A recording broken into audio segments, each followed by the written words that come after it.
أعوذ بالله من الشيطان الرجيم. بسم الله الرحمن الرحيم.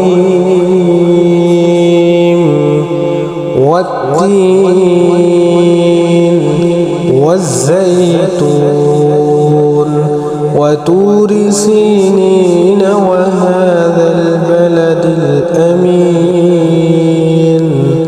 لقد خلقنا الإنسان في أحسن تقويم ثم رددناه أسفل سافلين إلا الذين آمنوا وعملوا الصالحات فلهم أجر غير ممنون. فما يكذبك بعد بالدين؟ أليس الله بأحكم الحاكمين؟